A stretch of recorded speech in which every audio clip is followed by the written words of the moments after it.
John, we got a telegram from some lady friend of yours, a Bonnie something or other. Something you ain't telling me? Bonnie McFarland. She's a friend. Saved my life when I went after Bill and nearly got myself killed again. Oh, and now you two's in the habit of sending each other letters. How very nice. It weren't nothing like that. What's it say? I don't know. I can't... Well, you know I can't read. Give it here. You read that thing out loud? I ain't hiding nothing. Dear Mr. Marston, stop. Need corn sacks. Stop. Emergency. Stop. Weevils and moths ate entire county supply. Stop. Can you help? Not exactly the most romantic request, now is it? I guess not. She saved your life, you say? Yes, ma'am. Well, then you're gonna have to help her and her family out.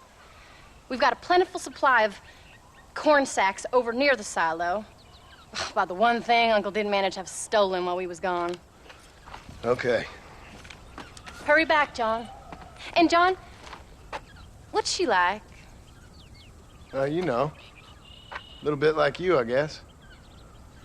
She's a woman in a man's world.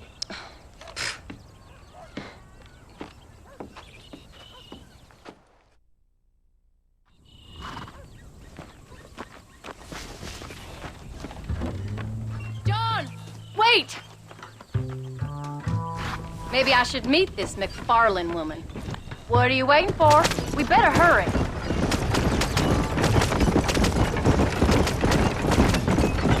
I don't think I can let you go off again without me. Fair enough. I'm glad of the company. You only had to ask. Ask? I was waiting for you to ask me. I thought you'd want to keep an eye on the boy.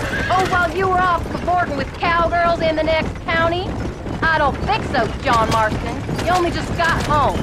That Jack has seen enough of me for a lifetime. So, is she married? This Bonnie McFarland? No. What does she look like? I don't know. Pretty normal, I suppose. Normal? What? Normal like me? No. Normal as in 2 eyes, mouth, nose, that kind of normal. Besides, ain't no woman fine as you. A little flattery. Now we're finally getting somewhere. If you find yourself in a hole, the first thing to do is stop digging.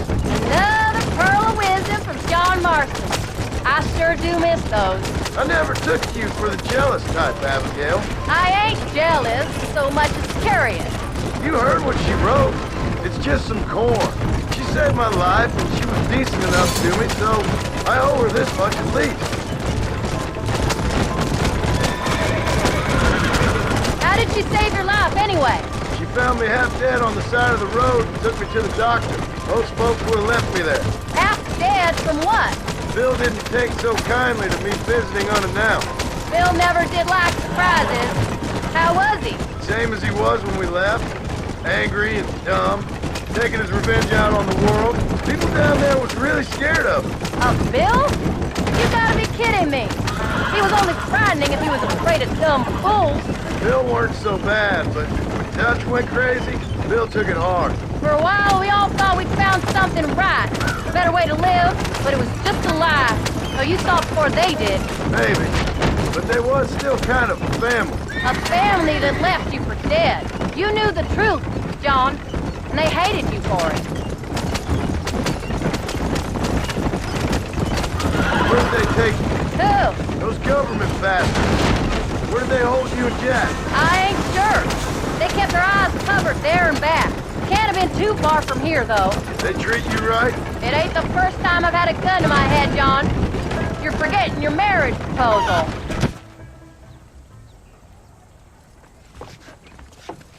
You came. Thank you so much. We lost the entire harvest. Miss McFarland, I'd like you to meet my wife, Abigail. Oh, ain't you quite the gentleman all of a sudden? It's a pleasure to meet you, Mrs. Marston. Likewise. Thank you for saving my husband's life. And for teaching the miserable goat some manners, among other things.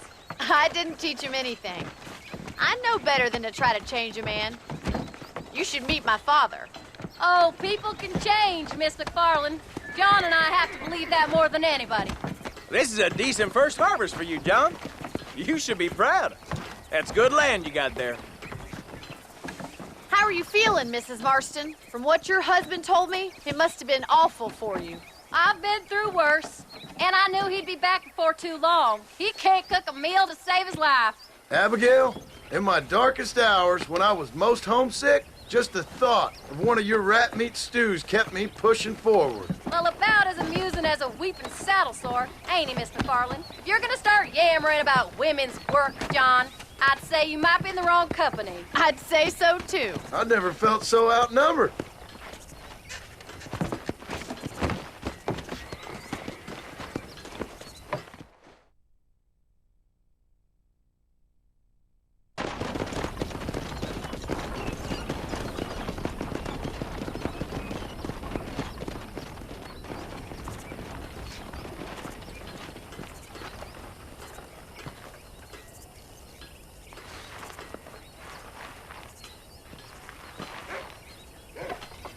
Ma'am?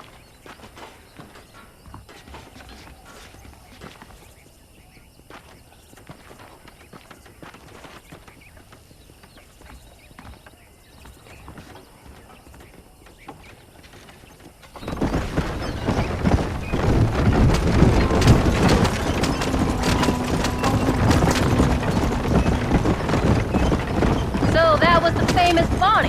That was her, all right. She's pretty. She's normal, like I said. Well, you always wanted to be a rancher. I'd have thought she'd be just your thing. The perfect rancher's wife, if I ever saw one. I already got a rancher's wife. I'm only teasing. I like her, and I'm glad she saved your life. Most of the time, anyway. The McFarlands are good people. She did blush redder than a shepherd's sunset when she saw you, though. I have that effect on women. You clearly had one too many blows to the head. You ain't wrong about that, Mrs. Marston. That's quite a ranch they got there. That'll be us someday. As soon as we get back on our feet. I don't know, John. How many times can we start again? An outlaw and a working girl. We ain't exactly farmers. We are now. Forget that life.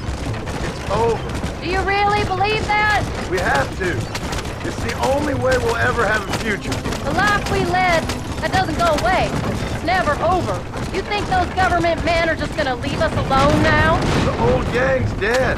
I did what they asked. And that's it? The life, crime, forgiven? We're back together, ain't we? Until they decide you owe them something else. Sometimes I think I was the stupid one for believing I could get out. Come on, John. Let's keep moving. Maybe Dutch, Bill, and Javier were just being honest with themselves. You ain't perfect, John, and I sure ain't. But you're better than they are. Than they were. Maybe we can't change. But we gotta try, for Jack's sake. Even if we have to start again 100 times. It's better than going back to what we were. How's Jack doing? Angry, upset. He's been through a lot.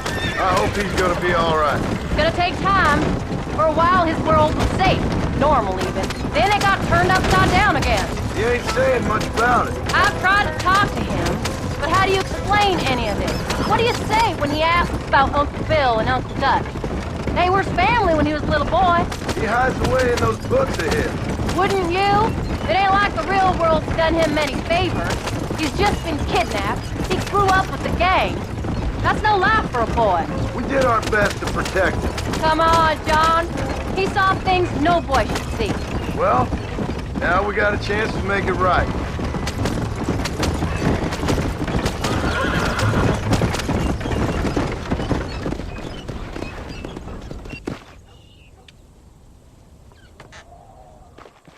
We did good today, John.